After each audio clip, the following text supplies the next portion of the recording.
इस वीडियो में दी गई जानकारी सामग्री गणना की प्रामाणिकता या विश्वसनीयता की गारंटी नहीं है।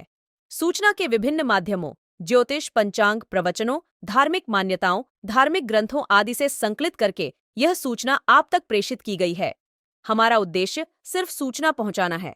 पाठक या उपयोगकर्ता इसे सूचना समझकर ही ले।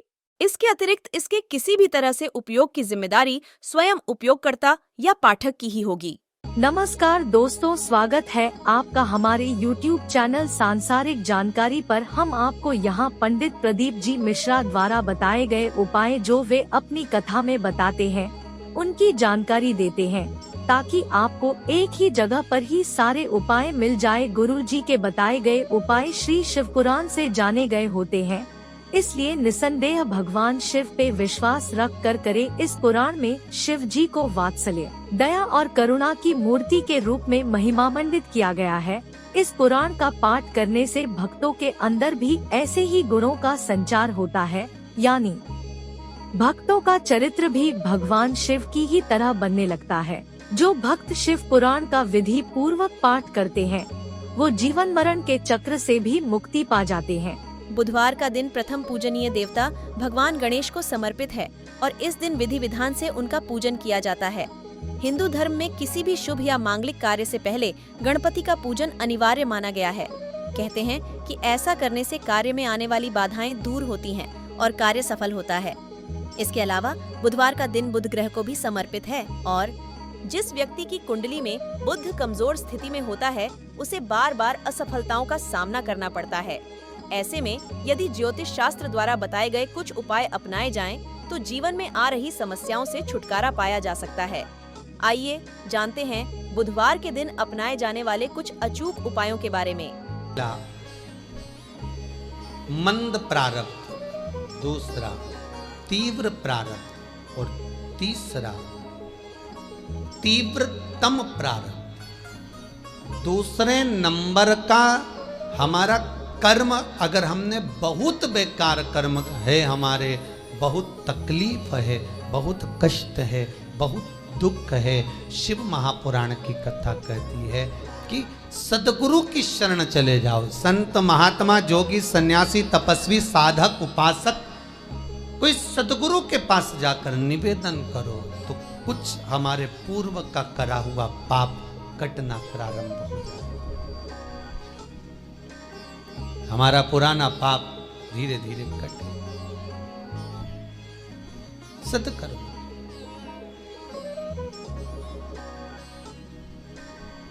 फिर एक निवेदन करूंगा,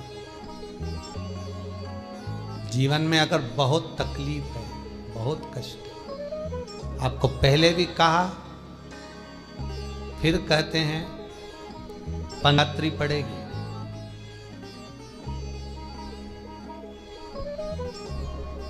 जो माघ महीने में शिवरात्रि पड़ती है, उससे भी प्रबल शिवरात्रि।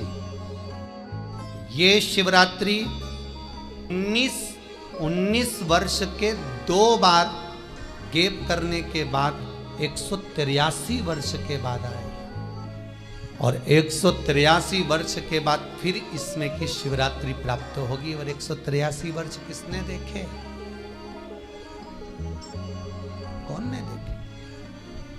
निवेदन करूंगा, अगर जिंदगी में थोड़ी सी तकलीफ है, दुख है, कष्ट है, परेशानी है, तो उस शिवरात्रि को हाथ से मत जाने दो। कल शिवरात्रि को आपको पहले भी कहा कि क्या क्या वस्तु भगवान शंकर को हम रात्रि के समय पर चढ़ा दें, जिससे हमारा रोग समाप्त हो जाए, हमारी बीमारी समाप्त हो जाए, हमारे जीवन में सुख समृद्धि लक्ष्मी आ जाए। वो समर्पण का भाव। और शिवरात्रि आने में देरी है और आपके जीवन में बहुत कष्ट है, बहुत कष्ट है। महाराज 5 कमलगट्टे, 5 बेलपत्र तांबे के लोटे में जल भरकर रख लीजिए। सीधे हाथ पर उस कलश को रखो जिसमें 5 कमलगट्टे और 5 बेलपत्र रखिए।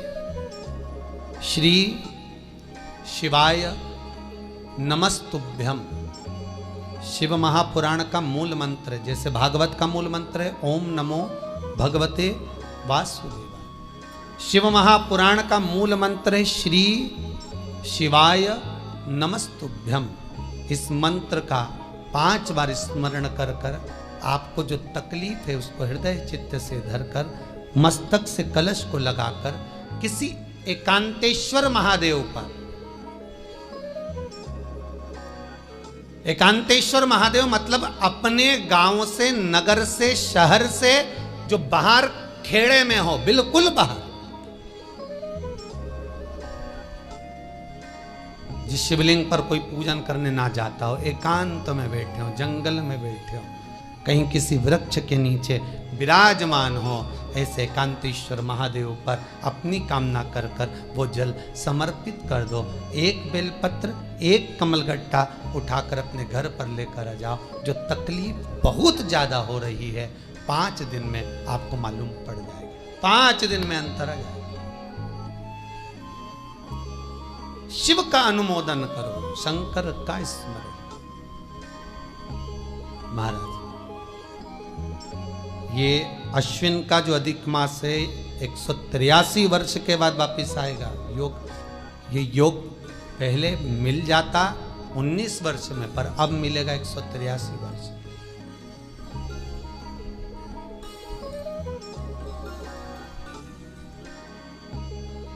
एक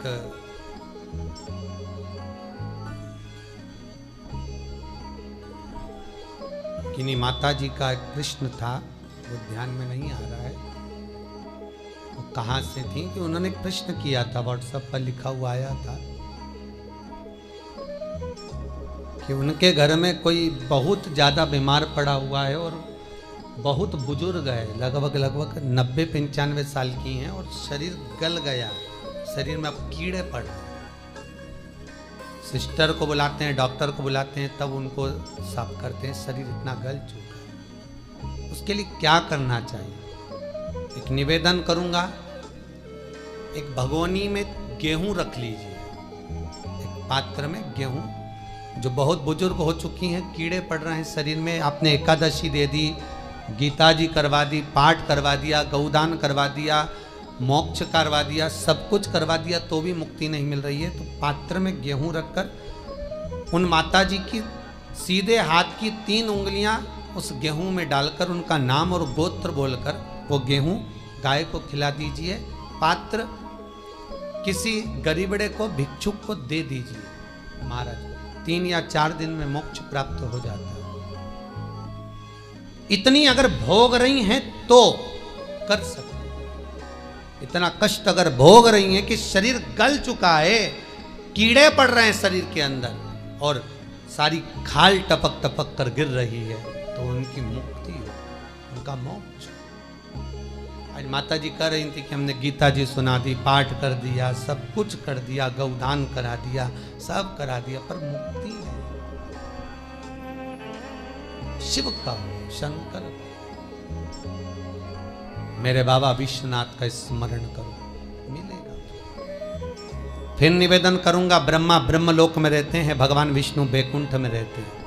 मृत्यु लोक का अगर कोई देव है तो वो महादेव है।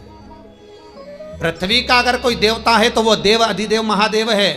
पर हमारी आदत है, हम पड़ोस की काकी आती है तो उसको प्रणाम करते हैं, मासी सास आती है तो उसको नमन करते हैं, चाची सास आती है तो उसको नमन करते हैं, और घर में सास बैठी रहती है उसको कभी नमन नहीं करते। आदत है ना हमारी। दूसरों को तो हम प्रणाम कर लेंगे पर घर की सास को नमन नहीं कर पाते। उसी तरह हम भगवान विष्णु का स्मरण कर रहे हैं, ब्रह्मा का स्मरण कर रहे हैं, सारे 33 कोटि देवताओं का स्मरण कर रहे हैं, पर भूलोक का इस देव अधिदेव महादेव का हम कितना स्मरण कर रहे हैं? हम तो भगवान शंकर के मंदिर में भी जाते हैं तो छल करते हैं। गए मंदिर में, वहां का लोटा उठा लिया, पानी भर लिया, शंकर जी को चढ़ा दिया, लोटा दूसरे का, पानी दूसरे का, मंदिर भी दूसरे, पानी चढ़ा दिया बस। वो इतनी सात्वित्ववान सिर पे पल्लू मल्लू रे कि ऐसे पानी चढ़ाए। शंकर भगवान भी सोचे काय को नौटंकी करे रे, काय को नाटक करे। पानी दूसरे का, लोटा दूसरे का, शंकर जी पे चढ़ा रही। अगर शंकर को जल चढ़ाना है तो घर से लेकर जा, लोटा भी घर से लेकर जा, और अगर मंदिर का पानी लिया है, मंदिर का लोटा लिया है, तो 1 रुपये लोटे का किराया और 1 रुपये जो लाइट जली, पानी भरा जिस पुजारी ने, उसका 2 रुपया दान पेटी में डाल, तब जाकर तू शंकर को पानी चढ़ाएगी, तब शंकर उस जल को स्वीकार करता है। किसी की लगी लगाई थाली मिल जाए पूजन की और तुम सिर पे पल्लू लेके कुंकू चावल रोली बोली सब चढ़ा दो और बेचारी वो बाद में आए तो देखे तो यहाँ सब साफ, तो क्या भगवान स्वीकार करेगा? भगवान ऐसा स्वीकार नहीं करे। फिर निवेदन है, बरसाती मेंढक मत बनो रे, अच्छे से सेवा करो, थोड़ी करो पर अच्छी करो, घर से पानी लेकर।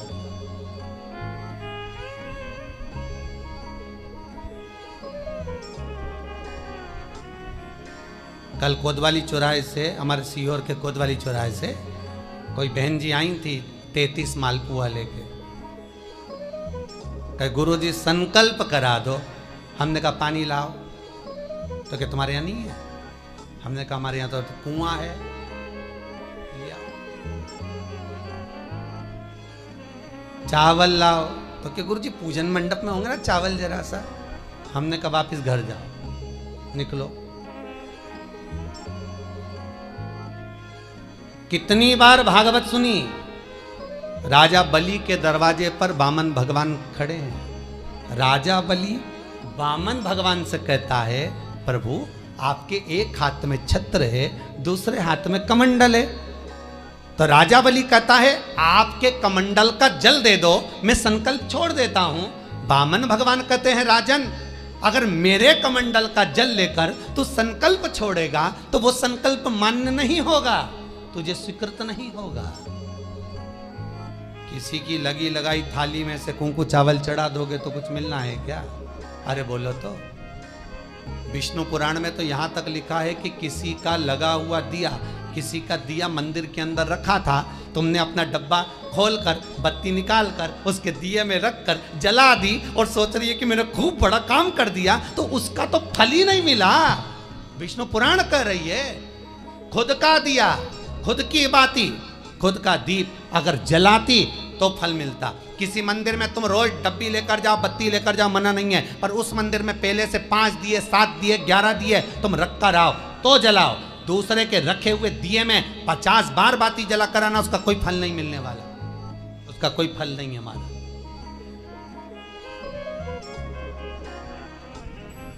खुद का जल लेकर जाओगे, खुद का लोटा लेकर जाओगे तो फल। यहाँ तो स्वयं भागवत कह रही है, राजा बलि के सामने वामन भगवान कहते हैं राजन तेरे कमंडल को लेकर आ, उससे संकल्प छोड़, अगर मेरे जल का संकल्प छोड़ेगा तो उसका कोई फल नहीं मिलने वाला। राजा बलि अंदर गया, जाकर भी उसने कर्म बेकार कर दिया। राजा बलि ने क्या, कमंडल लाना था खुद का, उठा लाया शुक्राचार्य जी का, शुक्राचार्य जी का कमंडल उठाकर लाया, इसलिए शुक्राचार्य जी कमंडल के अंदर जाकर बैठ गए, एक आंख लगाकर देखते रहे, जल बाहर नहीं निकलने दिया शुक्राचार्य जी ने कि मेरे कमंडल का जल कैसे निकल जाए भला।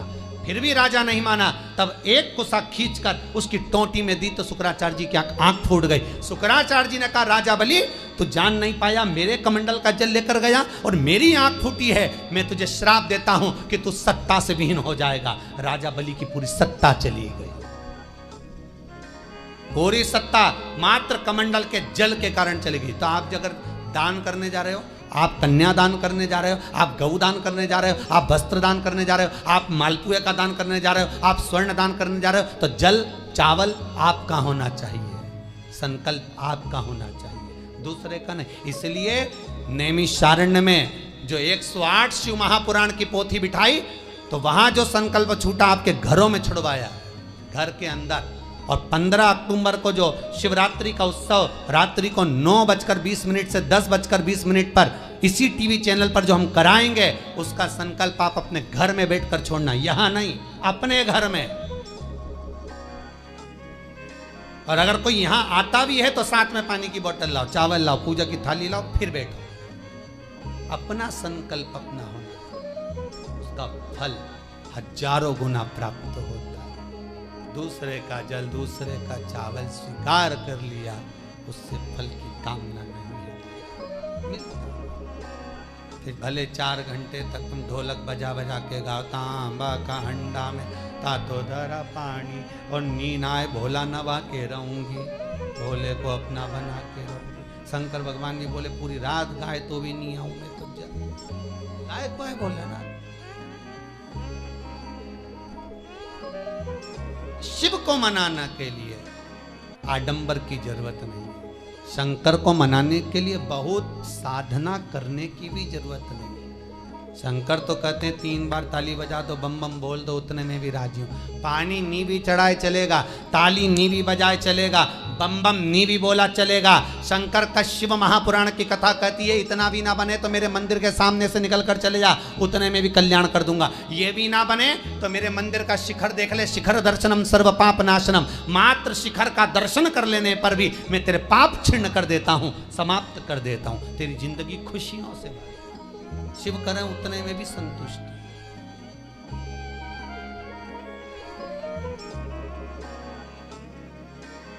उतने में भी संतुष्ट।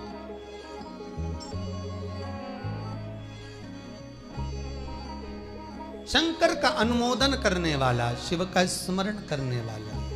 तो अगर मालूम पड़े प्रारब्ध के कारण कोई कर्म के कारण हमें मिल भी रहा है तो वो समाप्त होगा। और बाबा से कहते रहना ना, भोला सब दुख काटो मारा, बाबा बस कृपा कर कर मेरे दुखों को काट।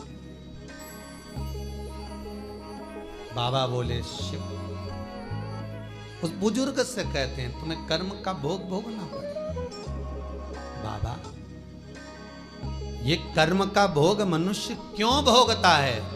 शंकर कहते हैं पूर्व में जो कर कर आए हो उसके अनुसार फल मिलता है।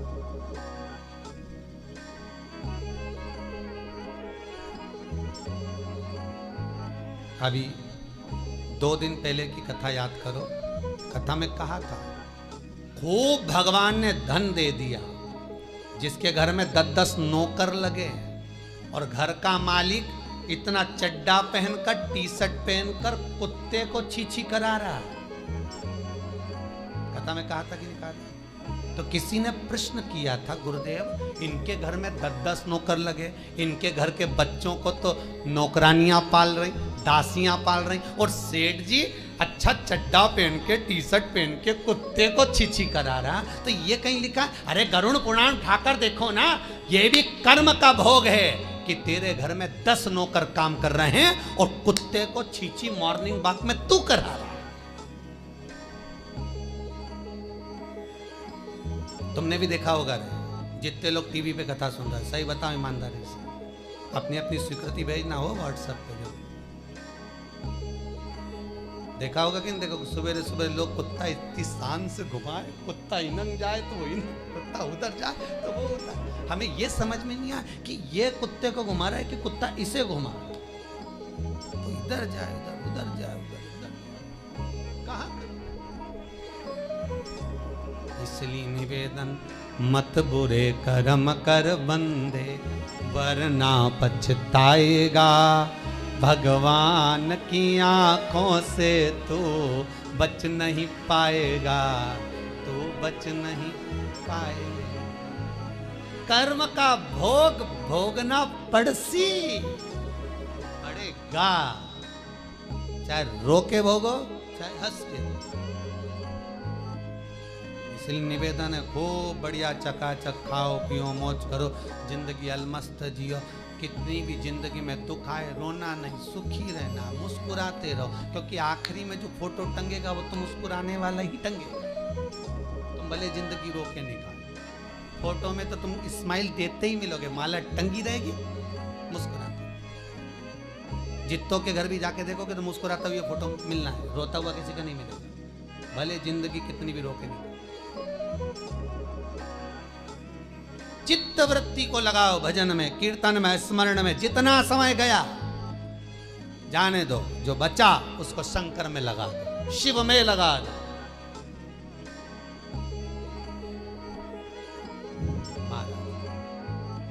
कर्म का भोग भोगना, गति प्रारब्ध की, दूसरी जो प्रारब्ध की गति है उसको कहा तीव्र प्रारब्ध। इसके भोग को अगर तुम भोग रहे हो, दुख आया है तो संत सतगुरु की शरण में जाकर कहो, दुख मिटेगा।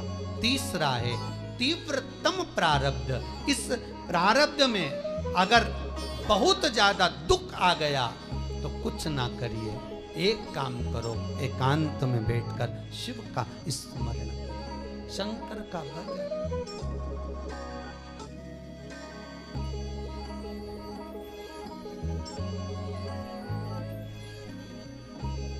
बटकेश्वर महादेव और पिपलेश्वर महादेव,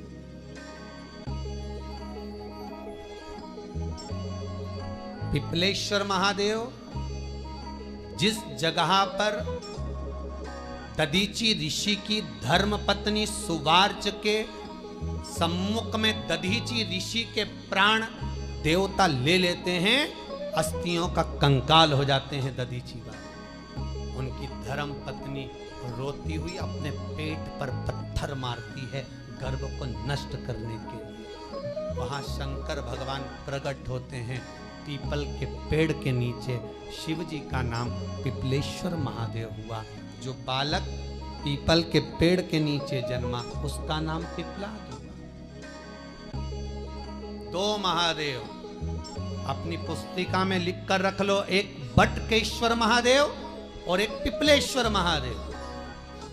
अदालत में कोई कार्रवाई चल रही है, अदालत में कोई केस चल रहा है, अदालत में कोई बात चल रही है, नहीं जीत मिल रही, नहीं विजय मिल रही, हार गए, पेशियां लगा लगा कर, एक बार बड़ के पेड़ के नीचे बालू मिट्टी का शिवलिंग बनाकर उसकी पूजन करो। पूजन अर्चना कर कर दही 3 चम्मच नाम लेकर चढ़ाओ जिसके साथ केस चल रहा है, और 3 चम्मच दही चढ़ाकर उस दही को उठा लो और रुमाल पर उसके छापे लगा लो, सफेद रुमाल पर। भगवान शंकर की पूजा अर्चना कर कर जल में विसर्जन कर दो बटकेश्वर महादेव का नाम लेकर, और उस रुमाल को घड़ी बनाकर रख लो। अगली पेशी जब हो उसको साथ लेकर जाओ, केस जल्दी निपटेगा, विजय प्राप्त होगी।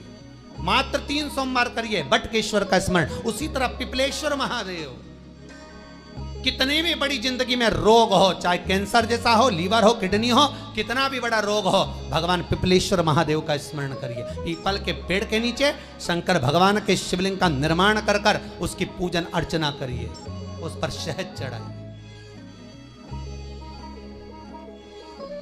पीपल का वृक्ष, आंवले का वृक्ष, शमी का वृक्ष, बेलपत्र का वृक्ष, ये औषधि पूर्ण है महाराज।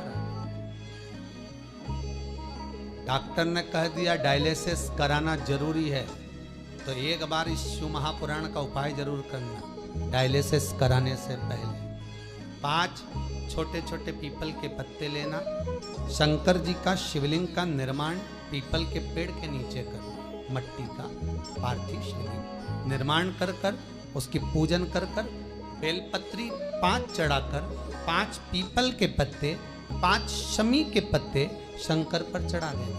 आरती पूजन करना, शमी का पत्ता बेलपत्र छोड़कर 5 पीपल के पत्ते उठा लेना।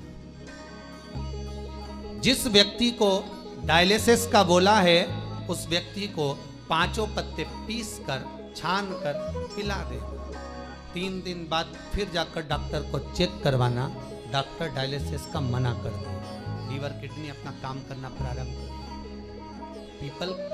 पिपलेश्वर महादेव की पूजन, पीपल के पत्ते की औषधि जीवन का सुख दे जाए। पिपलेश्वर महादेव सहज नहीं है। कितना विचित्र वर्णन है, प्रैक्टिकल जरूर करना। सीओर वाला महाराज कहीं झूठ तो नहीं बोल रहा, और व्हाट्सएप पे लिखकर भी भेजना करा कि नहीं करा, क्योंकि शिव महापुराण की लेखनी है। वेद व्यास जी महाराज वर्णन करे, गलत नहीं कर सकते। किसी को बहुत खून निकल रहा है, बहुत एक्सीडेंट हो गया, खून पर खून निकल रहा है, उसको अगर होश है और वो होश में है तो 5 पीपल के पत्ते किसी भी वृक्ष के तोड़कर पिपलेश्वर महादेव का नाम लगकर उसको खिला दो, चबा चबा कर, उसी समय खून निकलना बंद हो जाए, रक्त बंद। पिपलेश्वर महादेव का मात्र स्मरण ही सुख दे जाता है, आनंद की अनुभूति करा देता है। मात्र पिपलेश्वर महादेव। बहुत बड़ा ऑपरेशन कराने जा रहे हो तो उसके 15 दिन पहले पिपलेश्वर महादेव का पूजन कर कर, अर्चना कर कर, भगवान शिव का स्मरण कर कर पीपल के पत्ते की माला बनाकर हनुमान जी को चढ़ाकर फिर ऑपरेशन के लिए जाओ, जिससे दूसरी बार ऑपरेशन की जरूरत ना हो। शरीर का जिसका ऑपरेशन है वो अच्छा हो। पिपलेश्वर भगवान शिव ओघड़दानी। तो दोस्तों, यहाँ पे हमारी वीडियो समाप्त हुई। उम्मीद करती हूँ हमारी ये जानकारी आपको जरूर पसंद आई होगी। हमारी वीडियो को लाइक जरूर करें और हमारे चैनल को सब्सक्राइब और शेयर करना ना भूलें। जय श्री राम,